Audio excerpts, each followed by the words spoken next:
一份房屋过户协议重重拍在我面前。苏曼，你赶紧把字儿签了。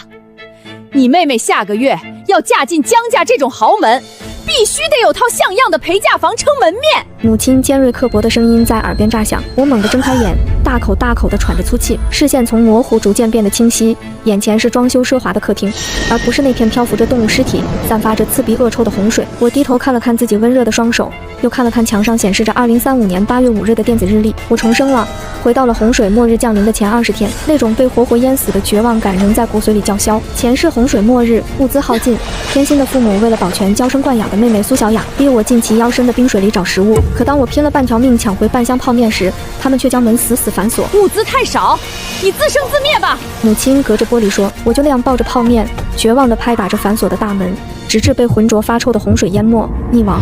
发什么了？聋了吗？父亲不耐烦地敲击桌面，打断了我的回忆。这套学区房小雅现在用得上，过户给她天经地义，你自己去租房。苏小雅在一旁故作委屈。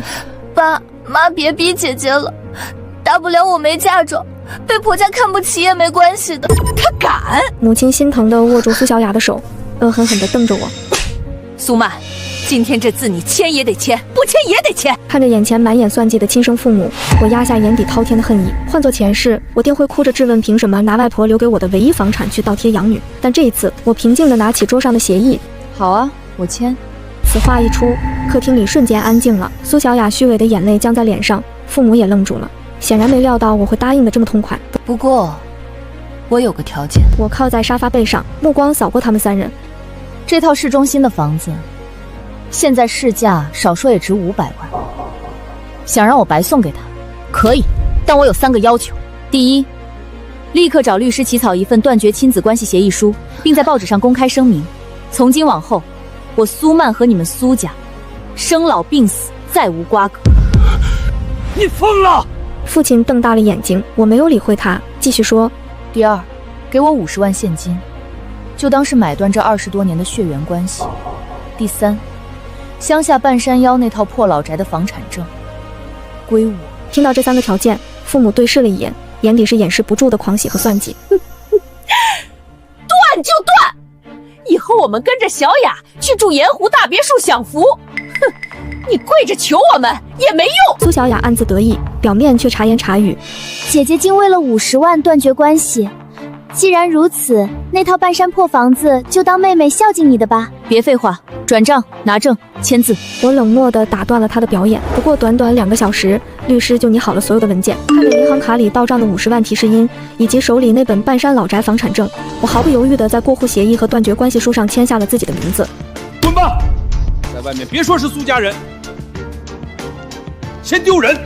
父亲拿到学区房的房本，立刻换上一副厌恶的嘴脸。我一言不发地转身回到那个狭小阴暗的保姆房，迅速将几件换洗衣服和自己的重要证件塞进那个破旧的行李箱。路过客厅时，我不动声色地将一枚提前准备好的微型伪装摄像头悄悄粘在了玄关盆栽的隐蔽处。随后，我提着简单的行李箱走出了大门，隔着门缝，我冷眼看着他们一家3口其乐融融地围坐在一起，激动地庆祝着即将到来的豪门生活。他们根本不知道，那片引以为傲的盐湖富人区地势极低，暴雨一来，那里就是最致命的排水口，整个别墅区都会连人带房子彻底沦为湖底的坟墓。而那座被他们当成垃圾踢给我的半山破老宅，将会成为末世特大洪灾中全市唯一一座无法被淹没的安全岛。我头也不回地转身走进电梯，拿出手机拨通了一个网约车电话。对，师傅，我现在就要出发，目的地长林村村口。好的，马上出发。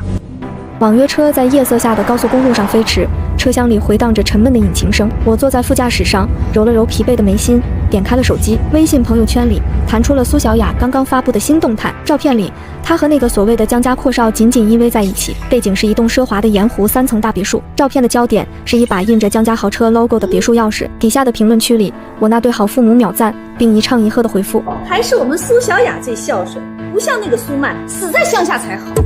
苏小雅真给爸妈长脸，江家的眼光就是好。看着屏幕上这刺眼的一家3口其乐融融，我忍不住冷笑出声。他们引以为傲的豪门婚房，不过是一座修建在排水口上的华丽坟墓。我随手截了个图保存下来，然后将苏家3口人的微信全部拉黑，拔出手机卡，直接折断扔出了窗外。3个小时后，网约车停在了长林村的村口，我拖着行李箱，踩着泥泞的小路，深一脚浅一脚地往村尾走去。远远的就看到一盏昏黄的白炽灯下，2位满头白发的老人正坐在院子里包着玉米。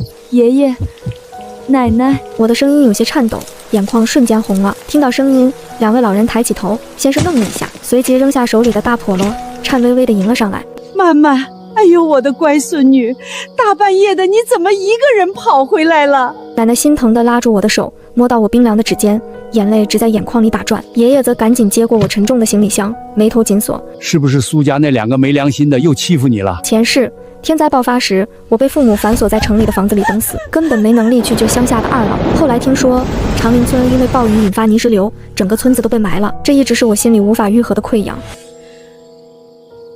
爷爷奶奶，我跟他们断绝关系了。我强忍着泪水，语气却无比坚定。我把市里的房子给了苏小雅，要了50万和咱们半山腰那套老宅。听到这话，爷爷先是震惊，随后猛地一拍大腿：断得好，那对夫妻根本没长心。曼曼别怕，有爷爷奶奶一口饭吃，就绝不饿着你。对，咱们不稀罕他们家的东西。奶奶一边抹眼泪，一边拉着我往屋里走。我反握住他们的手，没时间多做解释了，时间就是生命。爷爷奶奶，这村里地势太低，夏天雨水多，不安全。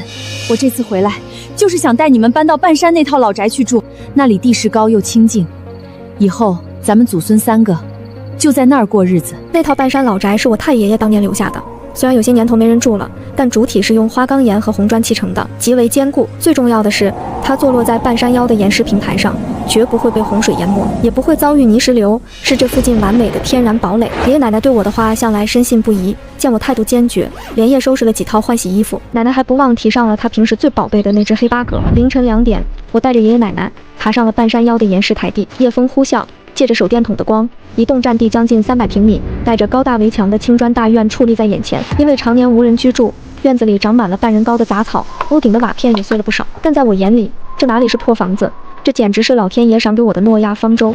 这房子漏风又漏雨的，得大修啊！爷爷看着破败的院落，叹了口气。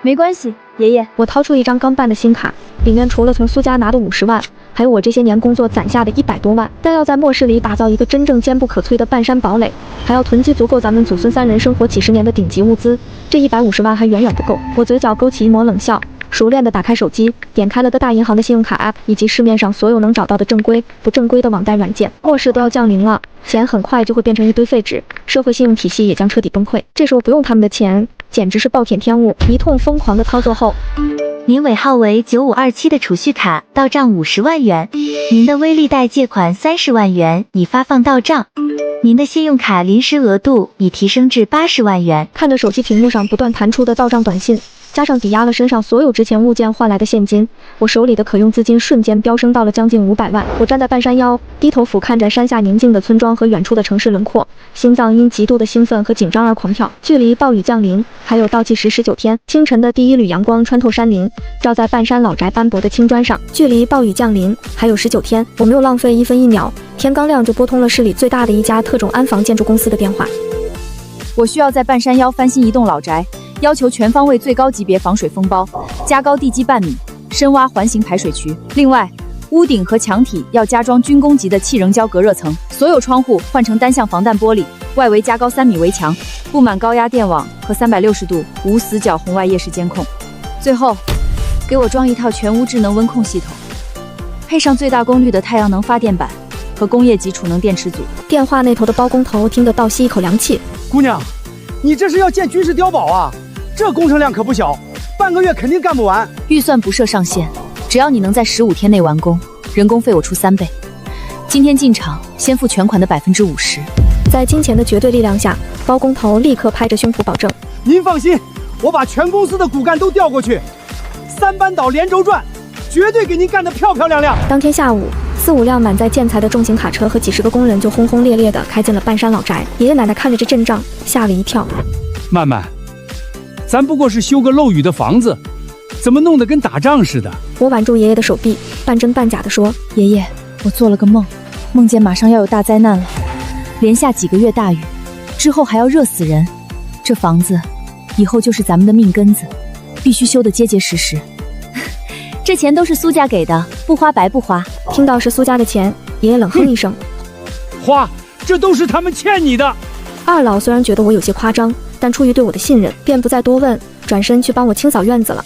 安顿好工程队，我立刻驱车下山，直奔市郊最大的农贸批发市场和仓储中心。老宅的物理防御交给了专业人士，接下来我要填满这艘诺亚方舟的肚子。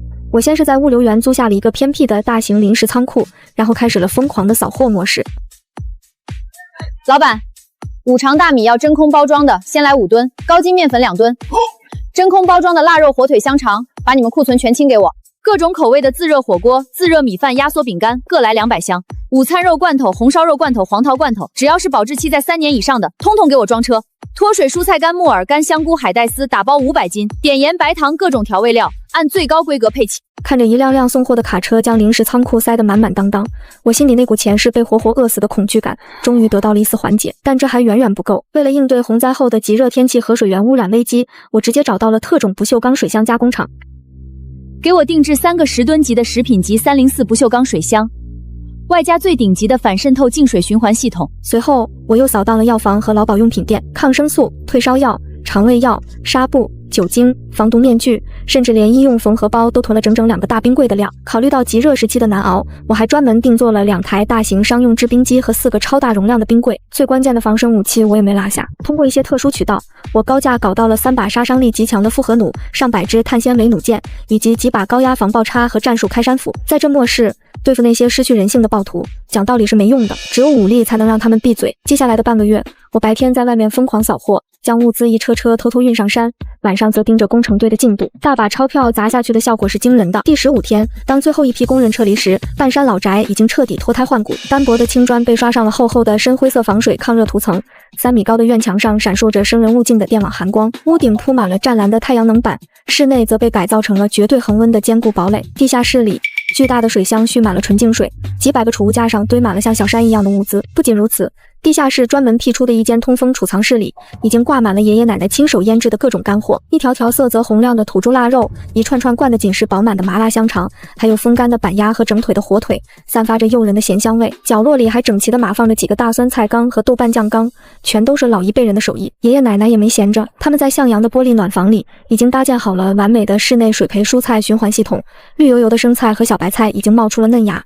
曼曼，你这弄得真像个世外桃源啊！奶奶摸着恒温空调的面板，笑得合不拢嘴。奶奶，以后不管外面发生什么，咱们一家人就在这里面舒舒服服的过日子。我看着这坚不可摧的堡垒，长长的吐出了一口浊气。时间一天天流逝，市里的天气变得极其诡异，闷热的宛如一个巨大的高压锅。网络上已经开始有了气候反常的恐慌言论，但电视新闻里，专家还在信誓旦旦的辟谣。普通的极端天气，近期极度的闷热水汽聚集，只是即将到来的普通夏季强对流天气。请广大市民不要听信暴雨末日的谣言，切勿盲目囤积物资。距离暴雨降临还有最后3个小时，天空不知何时变成了一种诡异的暗紫色，厚重的积雨云像是一座倒悬的黑山，死死压在城市的上空，空气中连一丝风都没有，闷得仿佛能凝出水来。我站在2楼的防弹玻璃窗前，冷冷地俯瞰着远方那片地势低洼的盐湖别墅区。震耳欲聋的雷声撕裂天际，瓢泼大雨如同天河倒灌般倾泻而下，我嘴角勾起一抹冰冷的弧度，按下了全屋封闭系统的红色按钮。末日降临了，这场雨下的毫无预兆，且惨烈至极。起初，人们只当它是一场猛烈的夏季雷阵雨，连新闻里的气象专家都在安抚民众，说强降雨会在明早结束。但1天、2天、3天过去了，暴雨没有丝毫停歇的迹象，城市的排水系统在第3天就全面瘫痪了，街道变成了湍急的河流，下水道的水井盖被巨大的水压顶飞，浑浊的脏水犹如喷泉般涌上路面。恐慌终于开始在整座城市蔓延，而在半山老宅里却是另一番景象。曼曼，快来趁热喝碗排骨汤，里面加了你最爱吃的甜玉米。奶奶端着热气腾腾的砂锅从厨房走出来，浓郁的肉香瞬间在温暖的客厅里弥漫开来。好嘞，谢谢奶奶。我关掉正在播放灾情新闻的电视，走到餐桌前坐下。厚重的防弹隔音玻璃将窗外狂风暴雨的嘶吼声隔绝了10之8九，智能温控系统将室温精准地控制在最舒适的24度。头顶柔和的暖光灯照在我们一家3口的笑脸上，在这末世的雨夜里显得格外的奢侈与安宁。喝完鲜美的排骨汤，我窝在宽大的沙发里，点开了手机。此时网络信号已经开始断断续续，朋友圈里满是哀嚎，有车子被泡水球救援的，有家里停电抱怨的，还有超市被抢购一空买不到菜的。我往下滑了滑，不出意外地刷到了假千金苏小雅的动态。就在昨天晚上，也就是暴雨下的最猛烈的时候，她居然还在盐湖别墅里举办奢华的订婚派对。照片里，苏小雅在金碧辉煌的别墅落地窗前举杯赏雨，配文满是炫耀。别人在发愁，江哥哥却请了米其林团队在家做西餐。盐湖别墅就是浪漫，可惜某人在乡下，屋顶怕是早被掀飞了吧。下面是我父母的评论：咱们小雅就是有福气，哪像那个没见识的死丫头。就是现在指不定躲在哪个漏雨的破庙里哭呢。我看着屏幕，嘴角的冷笑越来越深。那片盐湖富人区位于全市地势最低的天然盆地，平时靠着几个大型泵站往外抽水还能维持表面光鲜，但现在全市的积水都在往低处流，加上上游水库水位暴涨，被迫在今晚紧急泄洪。算算时间，也该到了。半个小时后，距离半山老宅几十公里外的盐湖富人区传来了绝望的尖叫声，轰隆，伴随着一声巨响，巨大的洪峰夹杂着上游的泥沙、树枝和各种垃圾，直接冲垮了盐湖景观带的护栏，疯狂倒灌进地势低洼的别墅区。那不是一点点漫上来的水，而是排山倒海的泥石泥沼，水压击碎了落地窗，发臭的泥水瞬间倒灌，将满屋的奢靡淹没在分水淤泥中。惊慌失措的父母连滚带爬的逃上2楼，根本顾不上在脏水里哭喊求救的苏小雅，最后还是江少贤他挡路，扯着头发将他硬拖了上去。仅10分钟，1楼彻底沦陷，停在车库里的迈巴赫、保时捷全部成了水底的废铁，整片富人区在电路短路的一连串爆炸声后，彻底陷入了死一般的黑暗。没有电，没有干净的水，1楼的物资全部被污水淹没泡发，而外面的暴雨还在下。我站在半山老宅2楼的露台上，隔着玻璃远眺着城市低处那一片漆黑的汪洋，端起手里热气腾腾的红茶，轻轻抿了一口。真正的地狱这才刚刚开始呢。暴雨连下了5天5夜，半山老宅里，我正围着围裙在厨房里翻炒着锅里色泽红亮、肥而不腻的红烧肉，抽油烟机发出轻微的嗡鸣，将浓郁的肉香和酱香抽进智能过滤系统。旁边的电饭煲里咕噜咕噜地煮着颗粒饱满的五常大米。爷爷在客厅里给八哥喂食，奶奶则在暖房里摘了一把刚长成的新鲜生菜，准备做一个解腻的白灼菜。就在我准备起锅装盘的时候，扔在吧台上的手机突然亮了，发出刺耳的视频通话请求声。我瞥了一眼屏幕，来电显示是母亲。信号塔显然已经被洪水淹坏了大半，这微弱的信号估计是他们到处找角度才勉强连上的。我擦了擦手，按下了接听键，屏幕闪烁了几下，卡顿的画面里露出了母亲那张头发凌乱、憔悴不堪的脸，背景是漆黑一片的别墅2楼，借着微弱的手机手电筒光芒，还能看到墙壁上因为潮湿而生出的霉斑。仅仅5天时间，那个珠光宝气、自诩上流社会贵妇的母亲，就变成了一个眼窝深陷、面如菜色的难民。苏曼，你个死丫头，终于接电话了！视频刚一接通，母亲那颐指气使的刻薄声音就传了过来，甚至因为极度的饥饿和恐慌，声音变得有些尖锐破音。你还愣着干什么？没看新闻吗？我们这边被水淹了，1楼全泡了，吃的喝的都没了。父亲的脸也挤进了屏幕，用命令的口吻说：你马上在乡下给我租一条快艇，装2箱矿泉水，再带些自热米饭和肉罐头，赶紧给我们送过来，听到没有？画面的一角，苏小雅裹着一条脏兮兮的毯子，冻得瑟瑟发抖，早已没了几天前穿高定礼服喝红酒的嚣张气焰。那个富二代江少更是烦躁的在背景里咒骂着什么。看着他们这副理直气壮的嘴脸，我叹气笑了。都什么时候了，还把我当成那个可以随意使唤、任劳任怨的血包呢？租快艇给你们送物资。我慢条斯理的解下围裙，拿起手机，将镜头对准了刚端上桌的那盘红烧肉，热气腾腾，汤汁诱人。屏幕那头瞬间传来了清晰的吞咽口水的声音，我甚至能看到父亲的眼睛都绿了，死死盯着屏幕里的肉。对，就是这个，你多装几盘带过来。小雅这几天饿坏了，胃病都要犯了。母亲咽着口水，急不可耐地催促。我夹起一块软烂入味的红烧肉，冷笑着看向镜头。苏夫人、苏先生，你们是不是饿糊涂、失忆了？20多天前，我们可是签过断绝关系协议书的白纸黑字。生老病死，再无瓜葛。你们现在是以什么身份来命令我给你们送吃的？母亲愣了一下，随即勃然大怒。苏曼，你还有没有点良心？我是你妈，生你养你的亲妈。现在你妹妹和你爸都快饿死了，你居然跟我提什么狗屁协议？良心？我眼神瞬间冰冷，前世被反锁在门外淹死的绝望感涌上心头，让我连最后一丝伪装的耐心都失去了。你们逼我把房子给一个养女当嫁妆的时候，怎么不提良心？父亲气得浑身发抖，指着屏幕破口大骂：你这个畜生！早知道你这么绝情，当初生下来就该把你掐死！可惜你们没掐死我。我将镜头一转，对准了窗外，防弹玻璃外是深不见底的黑夜和狂暴的风雨，而玻璃内是我们坚固温暖、灯火通明的半山堡垒。顺便提醒你们一句，这雨至少还要下10几天。你们不是喜欢盐湖的清水大别墅吗？那就好好在里面泡着吧。那水里有下水道反上来的粪便、死老鼠，还有各种寄生虫，味道应该很不错吧？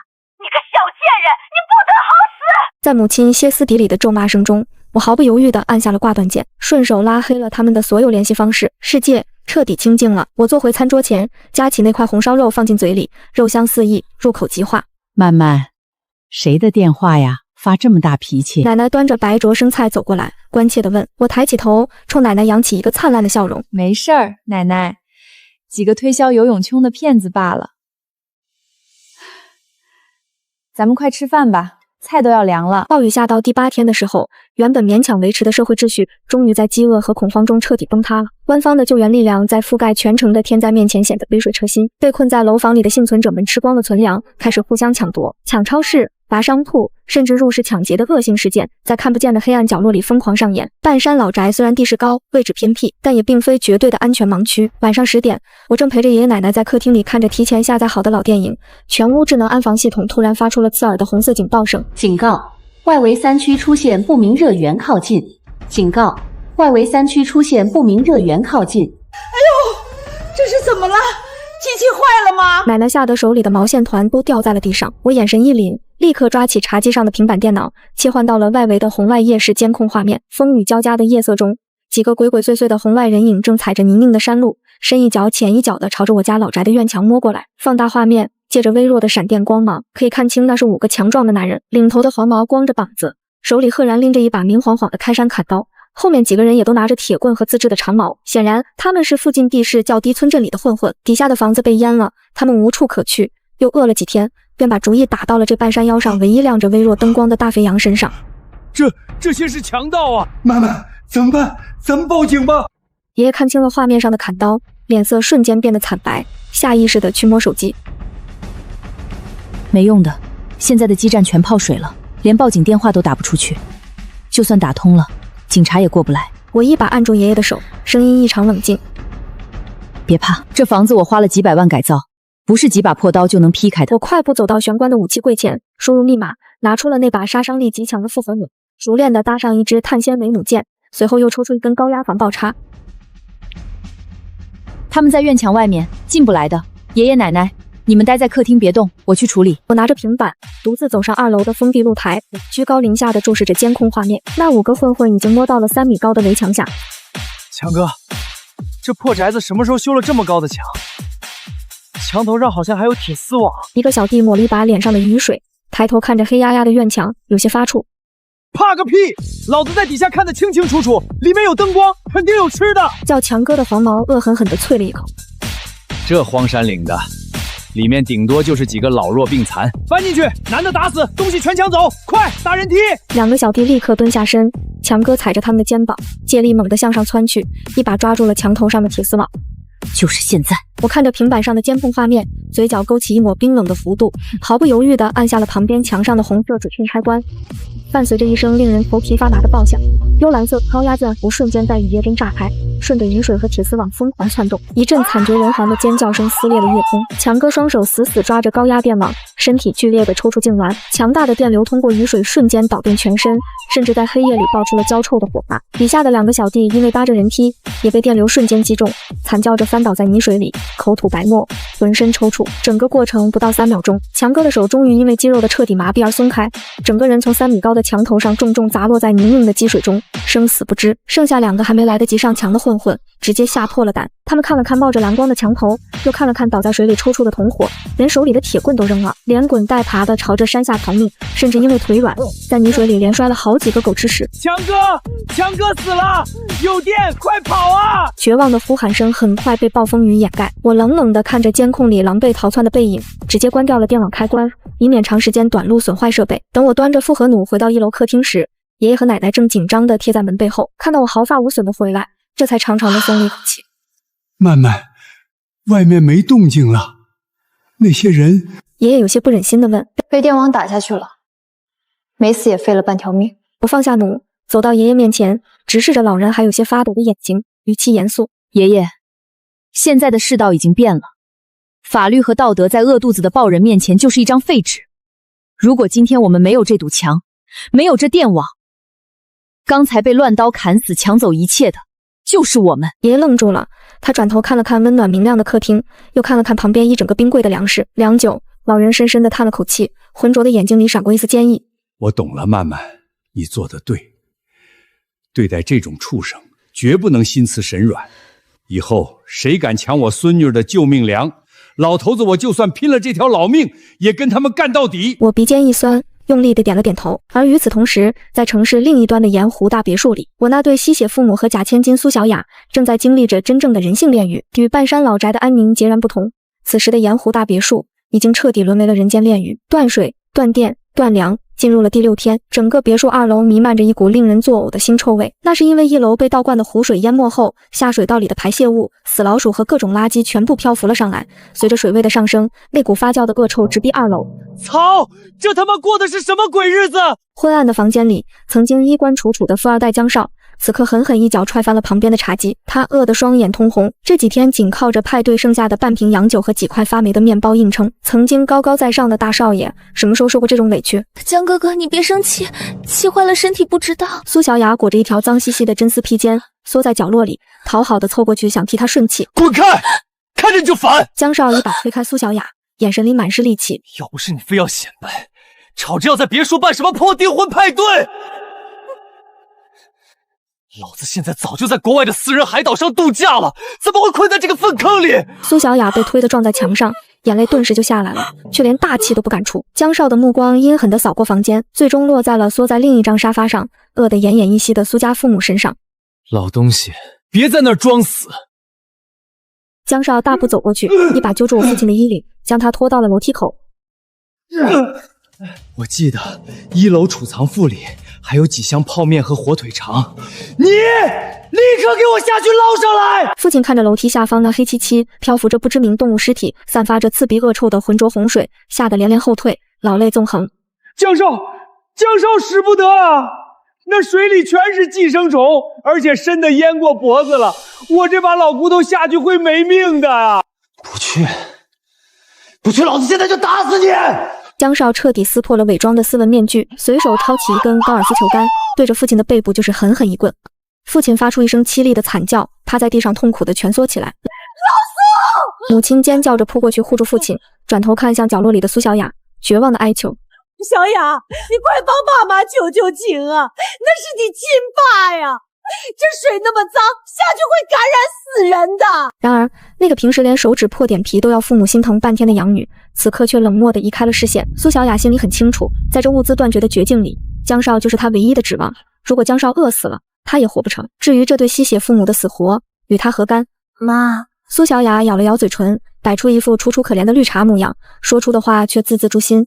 江哥哥也是为了大家好，你们在乡下不是经常下河摸鱼吗？肯定比我们水性好，你们就当是为了我下去找点吃的吧，不然大家都要饿死在这里了。听到这句话，母亲如遭雷击，整个人僵在了原地。你说什么？我可是你妈！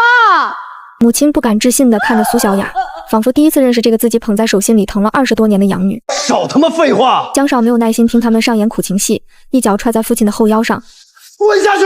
直接将他踹下了楼梯。父亲发出一声惨叫，整个人砸进了冰冷恶臭的黑水里，肮脏的泥水瞬间灌进了他的口鼻，他拼命地在水里挣扎扑腾。捞不到吃的，你就别上来了！江少站在楼梯口，举着球杆恶狠狠地威胁。在死亡的威胁和极度的饥饿下，父亲只能硬生生地憋着气，强忍着对那些漂浮物的恶心，潜入水底，在被淹没的1楼摸索。足足过了半个小时，父亲拖着一个被泡得发软的纸箱浮出了水面。你找到泡面了？父亲冻得嘴唇发紫，浑身发抖，拖着箱子艰难地爬上2楼。那是半箱幸存的桶装泡面，虽然外包装被污水泡烂了，但里面还没进水。江少一把抢过纸箱，撕开1桶泡面，连水都不加，直接抓起干面饼往嘴里塞，狼吞虎咽的像个饿死鬼。苏小雅也饿疯了，立刻扑过去，讨好的给江少递调料包，然后自己也抢了1桶，大口大口的啃了起来。父亲趴在地上，浑身滴着散发恶臭的脏水，冻得直打哆嗦。母亲心疼的抱住他，咽着口水，颤抖着向苏小雅伸出手：小雅，给你爸1桶吧，他为了捞这些吃的，半条命都没了。他胃不好，会饿坏的。苏小雅咀嚼的动作顿了一下，她看了看箱子里仅剩的几桶泡面，又看了看狼吞虎咽的江少，突然将箱子往自己怀里一揽。妈，江哥哥刚才发脾气消耗了太多体力，他需要多吃点才能保护我们。我肚子也饿得难受，你们年纪大了，扛饿。这几桶面我们留着下一顿吃，你们要是实在饿，自己再去下面捞吧。空气在这一刻仿佛凝固了，父母瞪大了眼睛，死死盯着那个大口吞咽的贾千金，眼底的希冀一点点破碎，化作了彻骨的寒意和绝望。直到这一刻，他们终于体会到了什么是真正的白眼狼。他们为了保全这个养女，逼走了自己的亲生女儿，放弃了市中心的学区房，最后却换来了在绝境中被当成狗一样奴役，连一口残渣都不配得到的下场。报应，这是报应啊！母亲突然捂住脸，凄厉的嚎啕大哭起来。特大暴雨在肆虐了整整1个月后，终于停了。那天清晨，当第一缕阳光穿透厚重的乌云洒向大地时，整座城市爆发出了一阵劫后余生的微弱欢呼声。无数被困在楼房里的幸存者推开窗户，喜极而泣，以为噩梦终于熬到了头。然而，他们根本不知道，大自然给人类准备的第2个灾难，远比暴雨更加残酷。仅仅过了1个上午，天空就彻底放晴了。但这并不是普通的晴天，那一轮悬挂在天际的烈日大得诡异，仿佛距离地球近了上万公里，散发着令人窒息的刺目白光。气温开始以一种违背科学常理的速度疯狂飙升。第一天中午35度，第一天傍晚没有丝毫降温，直接突破42度。到了第2天中午，室外的地表温度已经极其恐怖地飙升到了60度。真正的末世炼狱降临了，积攒了整整1个月的城市洪水根本来不及退去。在60度的高温暴晒下，这座原本泡在水里的城市瞬间变成了一个巨大的沸腾的蒸笼。高温加速了水中那些漂浮物的腐烂，下水道的排泄物，被淹死的动物尸体，甚至是被卷入洪水的遇难者遗体，在烈日的炙烤下迅速发酵。原本浑浊的泥水渐渐变成了诡异的墨绿色，水面上咕噜噜地冒着令人作呕的沼气泡，一层绿色的毒瘴气开始在城市低空弥漫，水源彻底被污染了。伴随而来的是霍乱、痢疾等恐怖的瘟疫。此时的半山老宅里却如同另一个世界。智能温控系统已开启，当前室内温度22度，湿度50%。随着中控台发出悦耳的提示音，中央空调吹出阵阵凉爽的微风，将室外足以将人烤熟的热浪死死挡在了军工级隔热层和防弹玻璃之外。屋顶上那几组花了大价钱安装的最大功率太阳能板正火力全开，疯狂吸收着外面致命的太阳能，转化成源源不断的电力，不仅供全屋电器运转，还把地下室的储能电池组喂得饱饱的。我从厨房的超级大冰柜里抱出一个半个多月前囤的黑美人西瓜，一刀切开，红瓤黑紫，散发着诱人的清香。爷爷奶奶吃西瓜了。我切好西瓜，端到客厅的茶几上。爷爷奶奶正坐在柔软的沙发上，穿着舒适的短袖纯棉家居服，一边吹着冷气，一边看着电视里播放的极热灾害预警。这天也太邪门了。爷爷咬了一口冰镇西瓜，舒爽地叹了口气，看着窗外那扭曲的热浪。刚才我隔着玻璃摸了一下外面的墙，烫的能煎熟鸡蛋。这要是在外面，人还不被活活晒成肉干啊！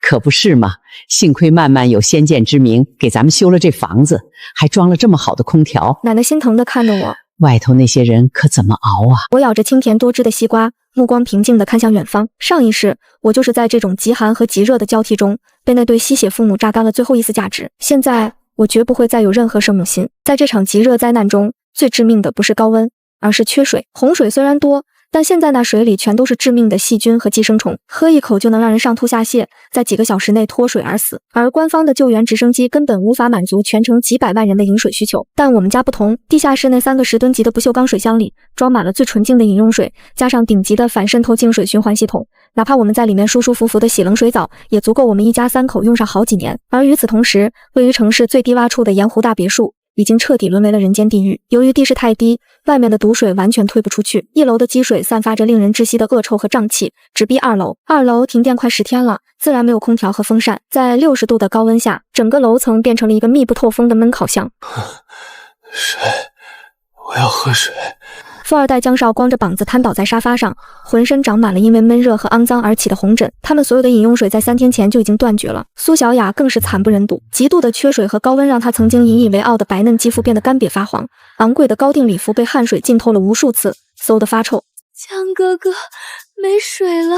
苏小雅虚弱地哭泣着，嗓子哑得几乎发不出声音，一滴水都没有了。旁边，我的父母正趴在地板上，试图通过接触地面来获取一丝凉意，但地板也早就被烤得滚烫。老苏，我不行了，我快渴死了，你再去去下面捞点水上来吧。你疯了吧！父亲拼尽全力吼了一声，却引发了一阵剧烈的咳嗽。下面的水是绿色的，昨天隔壁老王实在渴得受不了，喝了一口外面的水，不到半天就拉肚子拉出血，肠子都快吐出来了，人已经硬了。那怎么办？难道就在这干等死？江少突然像回光返照般暴起，一脚踹在茶几上，眼神疯狂地看向周围。没有食物，人还能扛7天；没有水，在这种60度的高温下，连3天都撑不过去。极度的高温不仅榨干了他们身体里的水分，也终于彻底蒸发掉了他们心中残存的最后一丝道德与人性。在这座封闭的毒气烤箱里，一场为了生存的饥饿游戏即将进入最残忍的终局。极热第6天，整座城市变成了一座巨大的炼狱火炉。半山老宅里，我正坐在宽大的真皮沙发上，慢条斯理地剥着一颗冰镇过的荔枝。全屋空调运转的轻微嗡鸣声，在死寂的午后显得格外清晰。突然，刺耳的安防警报声再次打破了室内的宁静。警告！外围正门方向出现大量热源靠近。我眼神一冷，立刻调出监控画面。只见20多个被太阳晒得皮肤脱皮、双眼赤红的男人，正挥舞着铁棍、砍刀，甚至还有几把自制的土猎枪，疯狂地朝着我家半山老宅的大门涌来。为首的一个刀疤脸指着我们屋顶上闪闪发光的太阳能板和正在运转的中央空调外机，声音嘶哑的狂吼：看到了吗？空调还在转，他们家绝对有发电机，绝对有干净的水。兄弟们，冲进去，杀了里面的人！水和物资全是我们这群兄弟的。极度的干渴已经让这群人彻底丧失了理智，他们甚至顾不上围墙上可能存在的高压电网，搬起几根粗壮的原木，开始疯狂撞击那扇厚重的防爆大铁门。沉闷的撞击声让爷爷奶奶脸色发白。曼曼，这次人太多了，连枪都有，咱们的电网扛得住吗？爷爷紧紧握着手里的防爆叉，手心全是汗。电网在60度高温下长时间满负荷运行，容易线路过热起火。我早就关了。我站起身，走到监控台前，嘴角勾起一抹残酷的冷笑。对付这群可疯了的野狗，用电太便宜他们了。我在中控屏幕上快速敲击了几下，启动了隐藏在院墙外侧的3个高压消防水炮。水炮里连接的可不是什么清凉的自来水，而是我提前储存在院子黑色铁皮水箱里被60度烈日暴晒了整整几天的滚烫开水。想喝水是吧？我管够！我猛地按下发射按钮，3道强劲的高压水柱从墙头喷涌而出，扫射在撞门的暴徒人群中。凄厉到极点的惨叫声瞬间响彻半山腰，近乎沸腾的热水在极高水压的加持下，无情地撕裂了暴徒们已经被晒得脱皮的肌肤。冲在最前面的刀疤脸被高压水柱直接击中面部，他惨叫着捂住脸倒在地上疯狂打滚，烫起的水泡瞬间布满全身。烫死我了！是开水，是开水啊！这群穷凶极恶的暴徒做梦也没想到，在这滴水如金的极热地狱里，竟然有人奢侈到用滚烫的开水来当武器。高温和剧痛瞬间击溃了他们的心理防线，剩下的10几个人丢盔弃甲，连滚带爬的朝着山下逃去，沿途留下一串串被烫掉皮的血肉和绝望的哀嚎。我冷冷地看着监控，关掉了水炮，犯我堡垒者杀无赦，这末世的规矩只能由强者来定。而此时，在城市低洼处的盐湖大别墅里，规矩同样在重写，只是写满了极致的卑劣与丑恶。别墅2楼，富二代江少正死死掐住我父亲的脖子，双眼暴突。老东西，你居然敢私藏水！刚才江少在翻找衣柜时，发现了我父亲贴身藏着的一小瓶矿泉水，那是3天前父亲拼着老命在污水里捞物资时，偷偷藏进袖子里的唯一一点干净水。江少，松手，那是我留给小雅的。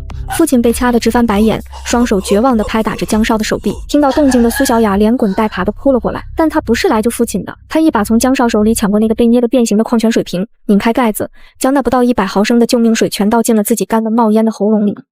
小雅，你被江少甩在地上的父亲目瞪口呆地看着这一幕，干瘪的嘴唇剧烈颤抖着。母亲也虚弱地爬了过来，不可置信地看着苏小雅。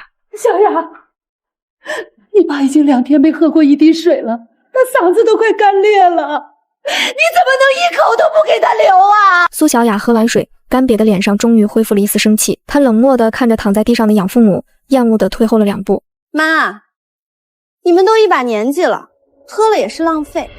江哥哥说了，只要我乖乖听话，等救援队来了，他就带我上直升机。你们不是最疼我吗？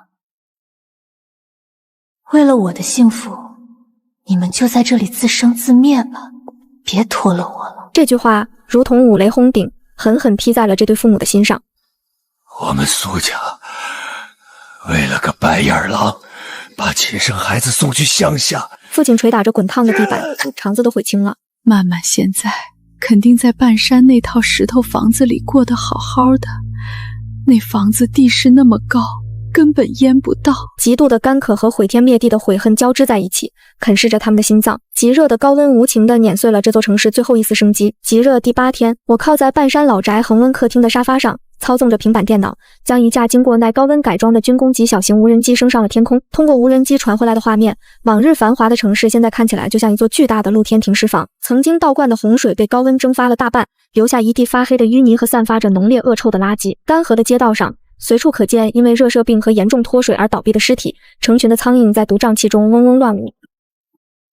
曼曼，这世道真是造孽呀！奶奶端着一盘刚洗好的车厘子走过来，看了一眼屏幕，便不忍心的别开了头。天灾无情，咱们能护好自己这个小家，就已经是万幸了。我拿了一颗车厘子放进嘴里，汁水四溢，甜美清凉。就在这时，无人机的画面里突然出现了一道异样的反光，我迅速拉近镜头，只见一架没有喷涂任何官方救援标志的黑色直升机正盘旋在盐湖富人区的上空。显然，这是某些有权有势的顶级豪门花重金雇佣的私人救援队。我冷笑一声，操纵无人机悄悄靠了过去。巧合的是，那架直升机悬停的位置正是苏小雅和江少被困的那栋大别墅的楼顶露台。此时的别墅楼顶地表温度已经高达惊人的65度，空气都被烤得发生了扭曲。富二代江少手里死死捏着一部厚重的军用卫星电话，正站在楼顶疯狂地挥舞着一件破衣服，嘶哑地冲着天上的直升机大吼：这里，我在这里，快放软体！那是他江家老爷子花了1000万买到的唯一一个救援名额。直升机的轰鸣声在楼顶掀起阵阵狂热的气浪，一条绳梯从舱门处抛了下来。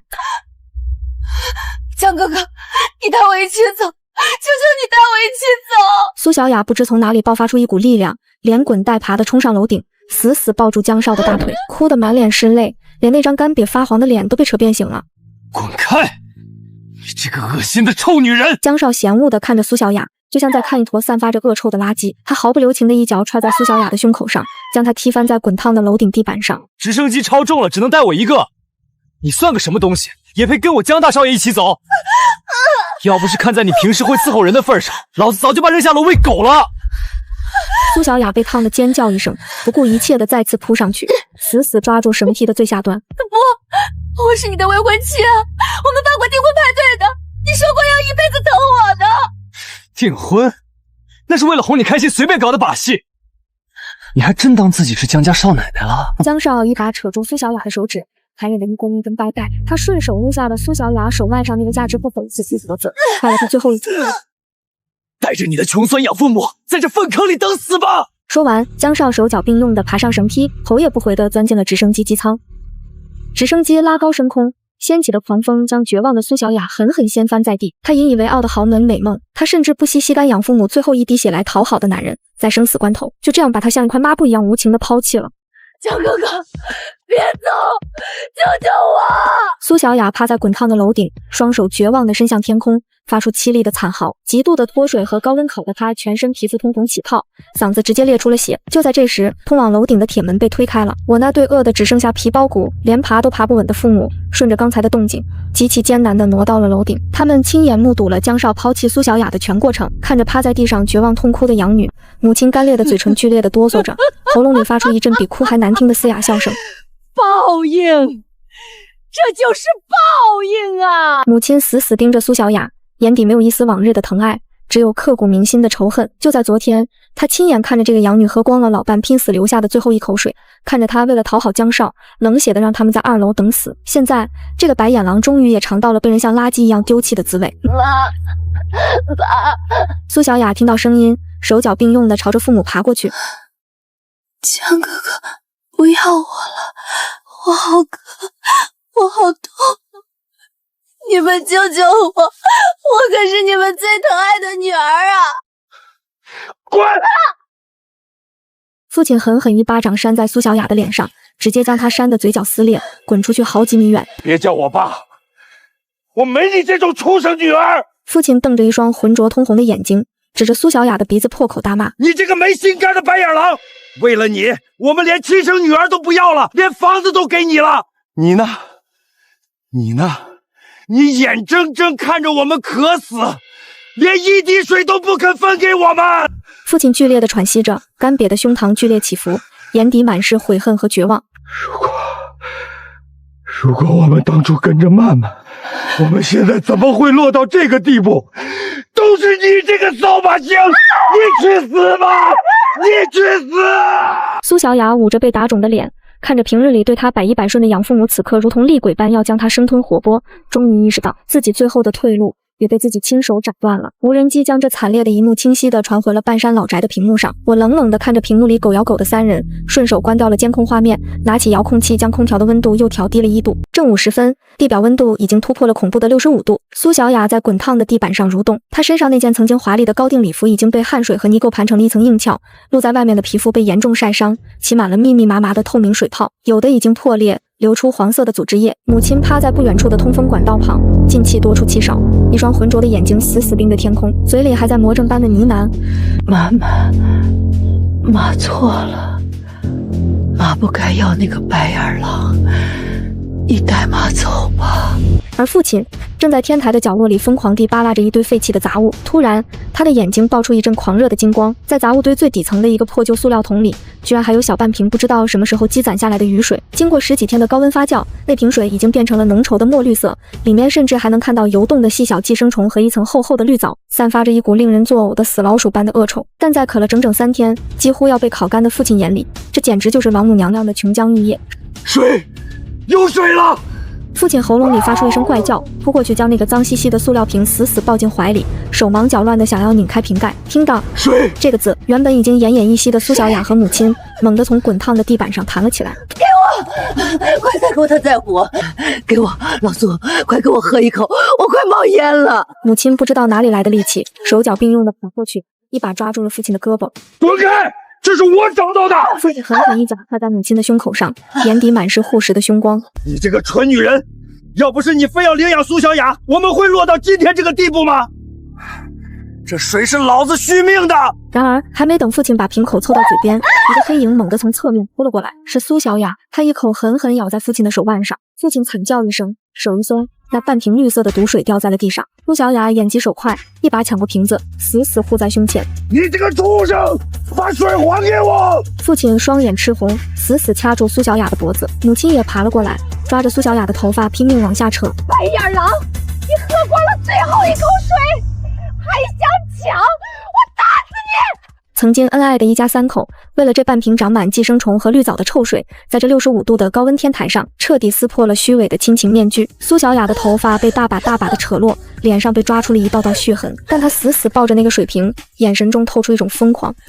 你们凭什么跟我抢？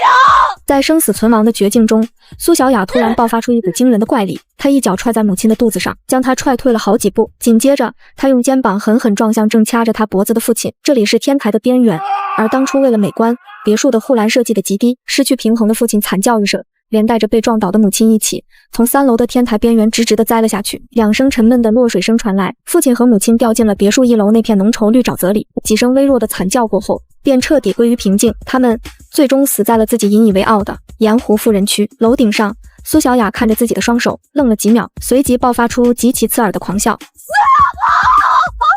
都死了就没人跟我抢了！我是江家的少奶奶，我不能死！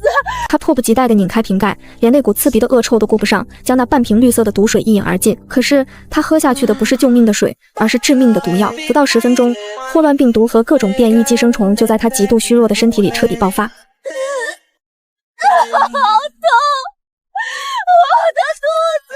苏小雅痛苦地捂住肚子，倒在滚烫的地板上剧烈地翻滚抽搐。她开始疯狂地呕吐，吐出黑绿色的胆汁和血丝，全身的皮肤以肉眼可见的速度开始大面积溃烂。随着一阵剧烈的抽搐，苏小雅双眼圆睁，在这个65度的极热天台上咽下了最后一口气，死不瞑目。半山老宅的监控屏幕前，我看着无人机传回的最后画面，平静地端起手边的冰镇红茶，一饮而尽。曼曼，看什么呢？爷爷走过来，拍了拍我的肩膀。没什么，爷爷。我关掉屏幕，站起身，看着窗外灿烂而致命的阳光。一些垃圾终于被太阳清理干净。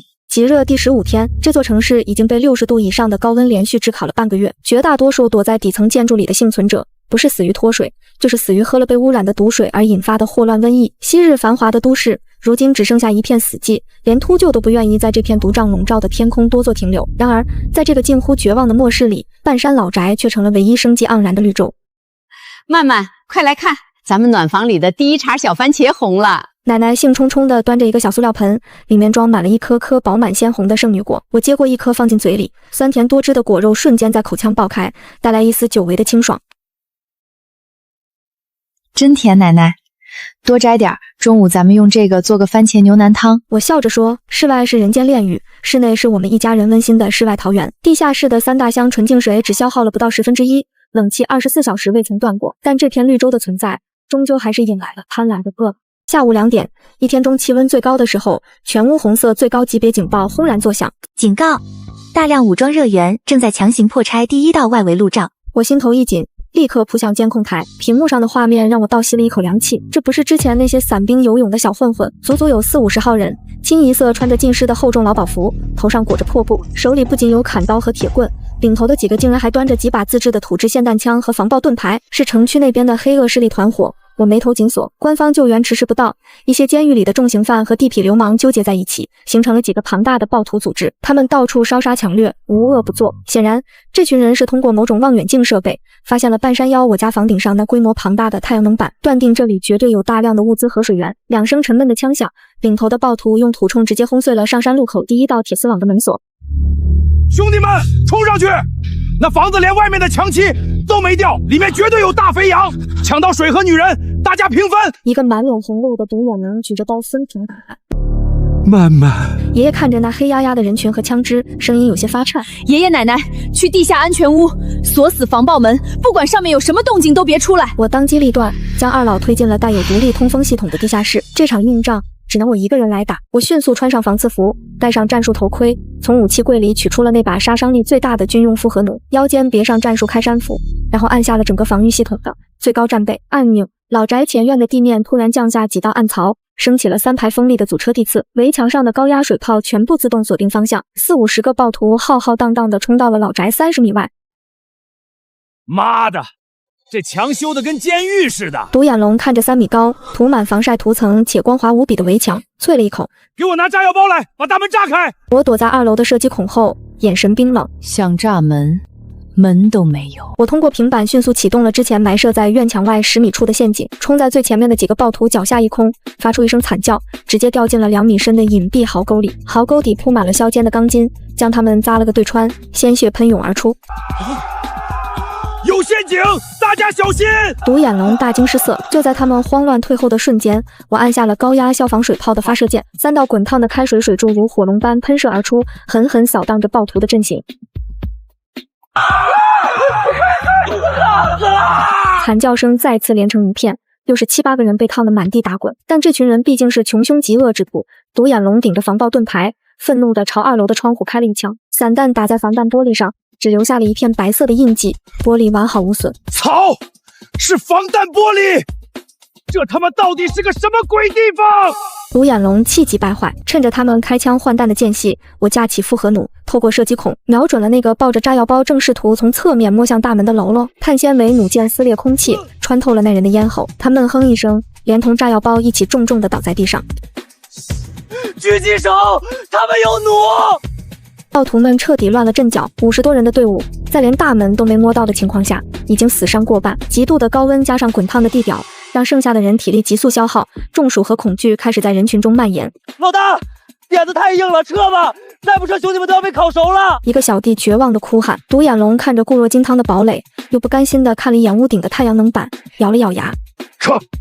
看着他们丢下10几具尸体狼狈逃窜的背影，我没有丝毫松懈，一直端着弩，直到他们在监控画面中彻底消失。我放下发酸的手臂，深深地吐出一口浊气，后背已经被冷汗浸透。这场惨烈的塔防战用尽了我所有的底牌，但也彻底打出了半山堡垒的赫赫凶名。从今往后，这片区域的任何暴徒在看到这座青砖大院时，都得掂量掂量自己有几条命够填。我转身走下楼梯，打开地下室的门。爷爷奶奶，安全了，我们去炖牛腩汤吧。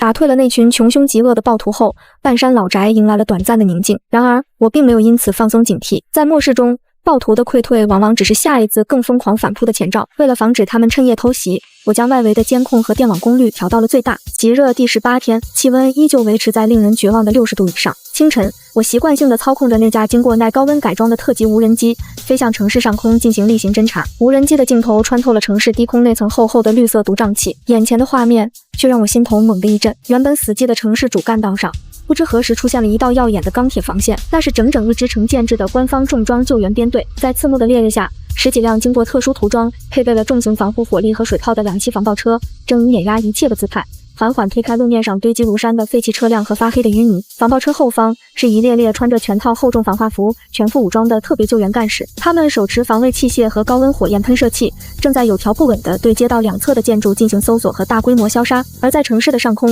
，4架重型护航直升机正在盘旋警戒，螺旋桨卷起的狂风将那些致命的毒气吹得七零八落，喇叭里循环播放着庄严而沉稳的声音。全体市民请注意，这里是东区官方救援总部，官方没有放弃你们，请所有幸存者待在室内，不要外出。我们将进行全城消杀，并建立临时安全区。重复，官方没有放弃你们。听到那句“官方没有放弃你们”，我拿着平板的手微微颤抖了一下，眼眶莫名有些发酸。前世因为通讯断绝加上极端天气的阻碍，官方的救援迟迟无法深入灾区，最终导致了秩序的彻底崩溃。而这一世，国家机器显然做出了更迅速、更强硬的反应，直接派出了最精锐的野战防化部队。满满，那是解放军来了吗？爷爷拄着拐杖走到我身后，看着屏幕里那些熟悉而亲切的迷彩身影，激动的老泪纵横。有救了，这世道有救了！我深吸了一口气，压下心头的激动。是的，爷爷，国家出手了。就在这时，无人机的画面中突然生变，在距离装甲车队不到2个街区的一栋商贸大楼里，突然冲出来一群人，正是在半山老宅被我打退的独眼龙和他的残部，他们手里还劫持着几个衣不蔽体的普通幸存者作为人质。显然，这群暴徒这几天在城里继续烧杀抢掠，结果撞上了正在推进的官方防卫队。别过来！再过来，老子就打死他们！独眼龙躲在人质身后，手里挥舞着自制的土制霰弹枪，冲着装甲车疯狂叫嚣。他们习惯了在这片废墟上称王称霸，甚至天真的以为凭借几把破枪和人质就能和官方的顶尖防卫队叫板。然而，他们面对的是历经铁血训练、代表着绝对秩序的官方防卫体系。警告：放下武器，立即投降，否则将采取强制清除手段。重型防爆车上的高音喇叭发出了最后通牒，独眼龙不仅不听，反而丧心病狂地朝着天空开了一枪，试图负隅顽抗。他的枪声刚落，甚至连回音都没来得及散去，装甲车顶部的重型防护火力并没有开火，而是从侧翼的制高点上传来了一声极其轻微的闷响。一枚远程特种防爆弹以肉眼无法捕捉的速度瞬间穿透了热浪，上一秒还在疯狂叫嚣的独眼龙，下一秒就被巨大的冲击力狠狠掀飞，重重地砸在滚烫的柏油路面上。剩下的暴徒被这一幕直接吓尿了，他们引以为傲的凶残，在真正的官方重装力量面前，简直就是一个笑话。砍刀、铁棍和土枪扔了一地，所有的暴徒没有任何犹豫，全部双膝发软地跪倒在滚烫的地上，抱着头疯狂求饶。几名全副武装的特别救援干事迅速上前，动作利落地将人质解救，随后毫不留情地将那些暴徒戴上手铐，拖上了后方的押运车。整个过程不到3分钟，干脆利落，铁血无情。我看着屏幕，长长的吐出了一口闷气。在这个末世里，个人的武勇再强，也终究只是为了自保，而真正能终结这炼狱般乱象，重建人类生存希望的，只有这支代表着绝对力量与正义的官方重装力量。曼曼，咱们现在要不要下山去跟部队会合？奶奶看着电视，满脸期盼。我摇了摇头，关掉了无人机画面。不，奶奶，现在城里还在进行防化消杀，瘟疫和毒水还没清理干净，现在下去不仅添乱，反而容易引起不必要的麻烦。我们等安全区彻底建立起来，等政府的基层秩序恢复运转，我们再以普通幸存者的身份去登记。我转过头，看着窗外那轮依旧毒辣的烈日，但这一次心底却没有了前世的那种绝望。无论极热还要持续多久，天终究是要亮了。官方重装编队入城后的第5天，极端高温终于出现了回落的迹象，气温从恐怖的65度缓缓降到了45度左右。虽然依旧酷热难耐，但这对于在生死边缘挣扎的幸存者来说，已经是从地狱回到人间的巨大恩赐。官方的动作比我想象的还要迅速和强硬，在特种重装队和专业防化组的雷霆扫荡下，城里那些趁乱作恶的暴徒团伙被彻底连根拔起。临时安全区在原本的高铁站和体育馆迅速建立，大型的军用海水淡化车和净水设备开始日夜不停地运转，为幸存者提供救命的干净水源。这天清晨，半山老宅外传来了有节奏的敲门声。我坐在监控屏幕前，看着门外站着的几名穿着迷彩服、全副武装但态度克制的军人，领头的是一位皮肤黝黑、眼神坚毅的年轻连长。他并没有强行破门，而是对着监控摄像头敬了个标准的军礼。里面的人请注意，我们是东部战区搜救3连，现在正在进行全市幸存者摸排登记，请不必恐慌，我们不会强制征用平民物资，只需核实身份信息。我转头看了看爷爷奶奶，二老眼中满是信任与激动。爷爷奶奶，准备一下，咱们去开门。我解除了一部分的防御系统，打开了厚重的防爆大铁门。当厚重的铁门缓缓开启，那名连长和身后的几名战士看到站在门内的我们一家3口时，全都愣住了。在他们这几天搜救的经历中，遇到的幸存者无一不是面黄肌瘦，浑身恶臭，眼神麻木，如同行尸走肉。但眼前的我们，衣着干净整洁，面色红润健康，甚至我的头发还带着刚洗过不久的洗发水清香。更让他们震惊的是，透过打开的大门，他们看到院子里铺设的太阳能板、严密的安防设施，以及透过暖房玻璃隐约可见的绿油油的水培蔬菜。你们……连长眼中闪过一丝难以置信，但良好的军事素养让他迅速回过神来，再次敬了个礼。同志，请出示一下你们的身份证件。我微笑着将准备好的身份证和老宅的房产证明递了过去。连长同志，辛苦了。连长仔细核对了信息，确认我们是合法居民后，将证件双手递还给我。他的目光落在了大门外那些早已干涸的血迹和远处壕沟里的暴徒尸体上，语气变得有些严肃。苏小姐，这外面的痕迹。自卫。我迎着他的目光，平静而坦荡地回答。极热期间，有几十个持枪的暴徒试图破门抢劫，在没有官方救援的情况下，我动用了防御设备进行反击。如果是为了这个，我愿意接受任何调查。连长沉默了2秒，随即摇了摇头，眼中闪过一丝赞赏。不用了，特殊时期，你们的行为属于正当防卫。苏小姐，你们的生存能力和准备工作令人敬佩。连长拿出一份登记表。现在山下的安全区已经建立，你们如果愿意，可以跟我们去安全区生活，那里有军队保护。谢谢您的好意。我婉拒道，这里是我们的祖宅，我们住习惯了，而且我们囤积的物资还够支撑一段时间，就不去占用国家宝贵的救援资源了。理解。如果遇到无法解决的危险，可以通过这个军用频段的对讲机联系我们。连长递给我一个小巧的通讯器，准备带队离开。连长同志，请等一下。我转身跑回屋里，拿出了2个大大的编织袋，提到了门口。这些是我们自己在室内水培的几斤新鲜蔬菜，还有一些消炎药和退伤药。我知道现在部队也很缺这些，算是我们作为普通市民给保家卫国的战士们的一点心意。看到袋子里那绿油油、水灵灵的生菜和小番茄，几名战士的眼睛都亮了，喉咙忍不住滚了滚。他们每天吃着干巴巴的单兵口粮，在高温下执行高强度任务，对维生素的渴望已经到了极限。连长本想拒绝，但看到战士们干裂的嘴唇，最终还是眼眶微红地接过了袋子。苏同志，谢谢。我代表3连全体指战员向你们致敬。几名军人站得笔直，冲着我们齐刷刷地敬了一个军礼。我拉着爷爷奶奶，也郑重地向他们鞠了一躬。送走军队后，我重新关上了大门。国家机器的强力介入，彻底终结了这长达数月的无序与混乱。有了官方的确权和保护伞，半山老宅的安全性得到了最终的保障。我站在2楼的露台上，看着山下忙碌的车队和渐渐有了生气的城市废墟。那笼罩在城市上空的毒瘴气正在被驱散，一缕金色的阳光毫无遮拦地洒在老宅的青砖上，带来一种劫后余生的温暖。最黑暗的末日已经熬过去了，属于我们一家的崭新纪元终于真正拉开了帷幕。半年后，那场摧毁了人类就有文明的极热与暴雨终于彻底退出了历史的舞台。地球的自我修复能力加上人类不屈的意志，让这片满目疮痍的土地重新焕发了生机。气候逐渐稳定在了一个虽然略显干旱，但完全适宜人类生存的温度。城市低洼处的淤泥和毒水早就被防化部队和工程兵清理干净。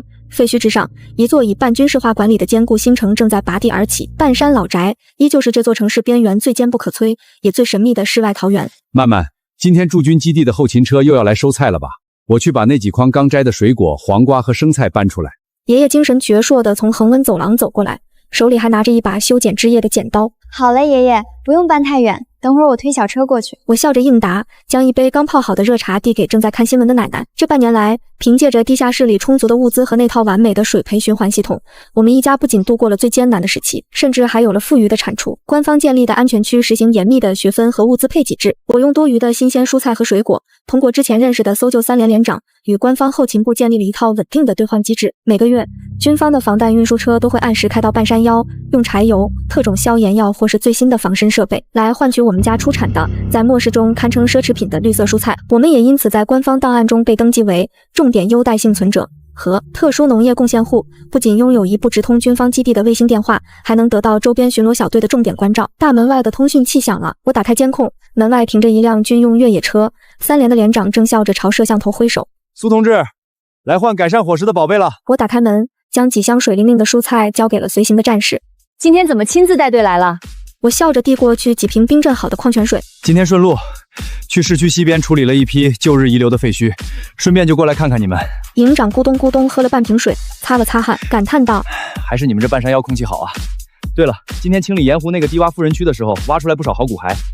那地方当初可是个人间炼狱，听说水里全是寄生虫，连骨头都烂发黑了。听到盐湖富人区这几个字，我的动作微微顿了一下，眼神中闪过一丝恍惚。那个曾经让苏家父母引以为傲，让贾千金、苏小雅疯狂炫耀的豪门婚房，那片吞噬了他们所有美梦和生命的毒沼泽，终于连同他们罪恶而贪婪的灵魂一起，被彻底掩埋在了历史的尘埃中。都过去了，我平静地笑了笑。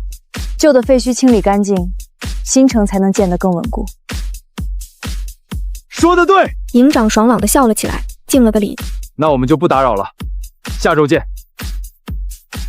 看着军车扬起一阵尘土驶向山下生机勃勃的新城，我转身走回了院子，重新锁好了那扇厚重的防爆大门。阳光毫无遮拦地洒在老宅深灰色的外墙上，院子里的几盆太阳花开得正艳。八哥在笼子里学着奶奶的声音叫着：开饭啦！